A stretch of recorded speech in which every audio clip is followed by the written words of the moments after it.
Hello everyone, welcome to Data Empires. Seagate firmware repairing training के इस video में हम सीगेट की 500 GB की हार्ड डिस्क की रिकवरी के बारे में डिस्कस करेंगे। फर्मवेयर की यह प्रॉब्लम जनरली बहुत सी हार्ड डिस्क में फेस करने को मिलती है। हमारे पास सीगेट का एक हार्ड डिस्क है। इसका सीरियल नंबर 6WVA9EFH है और इसका मॉडल नंबर ST3500414CS है। यह पाइपलाइन HD2 सीरीज का हार्ड डिस्क है जो 500 GB का हार्ड डिस्क है। अब हम इस हार्ड डिस्क को सिस्टम से कनेक्ट करते हैं और इसके डिटेक्शन स्टेटस को चेक करते हैं।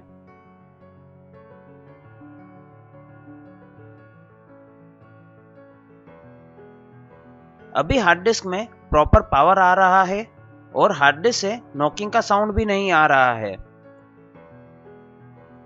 अब हम डिवाइस मैनेजर में डिटेक्शन को चेक करते हैं।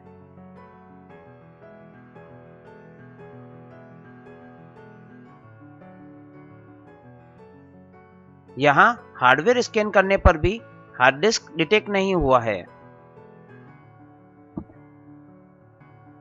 और हार्ड डिस्क में इलेक्ट्रिकल और मैकेनिकल इशू भी नहीं लग रहा है।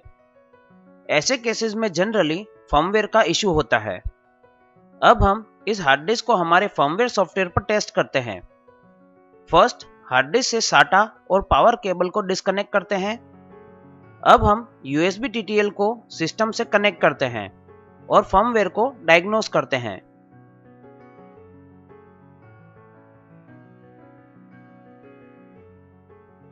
As we know, Seagate terminal पर फर्स्ट पिन TX होती है, सेकेंड पिन RX होती है, थर्ड पिन ग्राउंड होती है और फोर्थ पिन NC होती है।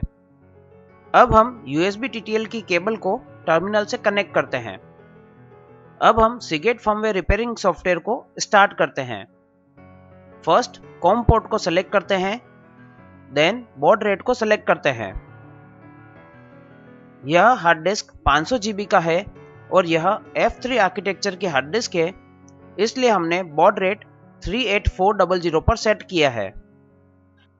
अब हम ओपन पोर्ट पर क्लिक करते हैं। यहाँ पोर्ट ओपन सक्सेस का हमें मैसेज दिख रहा है। अब हम हार्ड डिस्क को SATA पावर कनेक्टर से कनेक्ट करते हैं। सॉफ्टवेयर में हमें यहाँ रेस्पॉन्स मैसेज दिख रहा है। यहाँ SATA रीसेट के बाद सिम एरर 3005 का मैसेज दिख रहा है और no host FIS ready status flag का एरर मैसेज दिख रहा है। अब हम Ctrl Z को प्रेस करते हैं। यहाँ हमारा टर्मिनल लोड हो गया है। यहाँ सॉफ्टवेयर में भी इनिशियलाइज टर्मिनल का ऑप्शन बटन है। जब हम इनिशियलाइज टर्मिनल पर क्लिक करेंगे तो हमारा टर्मिनल लोड हो जाएगा। हार्ड डिस्क के इस फर्मवेयर प्रॉब्लम को सॉल्व करने के लिए फर्स्ट G लिस्ट को क्लियर करेंगे, देन फॉल्ट रिपेयर बटन पर क्लिक करेंगे और अब क्लियर स्मार्ट बटन पर क्लिक करेंगे। यहाँ स्मार्ट क्लियर सक्सेस का हमें मैसेज दिख रहा है। अब हम हार्ड डिस्क से पावर को रीसेट करते हैं।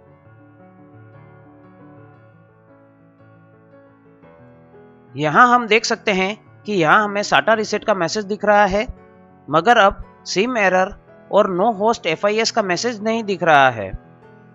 अब यहाँ सिर्फ SATA रीसेट ही हमें दिख रहा है। अब हार्ड डिस्क से पावर को डिस्कनेक्ट करते हैं और SATA केबल को कनेक्ट करके फिर से SATA पावर कनेक्टर कनेक्ट करते हैं।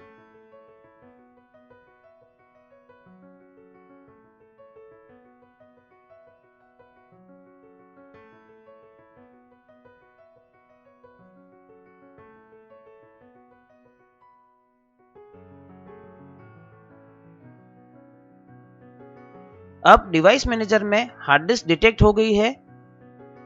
अब हम इसे डिस्क मैनेजमेंट में चेक करते हैं। यहाँ इनिशियलाइज डिस्क पर क्लिक करते हैं। यहाँ हम देख सकते हैं कि हमारी हार्ड डिस्क इनिशियलाइज हो गई है। अभी हार्ड डिस्क अनएलोकेटेड कंडीशन में है। ऐसे केसेस में से डेटा रिकवर करने के लिए कोई भी लॉजिकल डेटा रिकवरी सॉफ्टवेयर को अप्लाई कर सकते हैं। For complete data recovery training, just log on to www.datempires.com. Here you can learn all the course for lifetime in Hindi and English with one free data recovery solution. You can download all the resources easily without interruptions. Just subscribe once for a whole lifetime membership. We also offer best data recovery services for hard drive, SSD pen drive and server drives. And we are one of the leading manufacturers of mechanical data recovery tools and firmware software. For regular updates, you can also follow our social feed. Our RSS at datempires.com/RSS. Our Twitter handle at @datempires. Our Facebook page at www.facebook.com/datempires. Also, you can subscribe our YouTube channel by just pressing the bell icon on Datempires channel.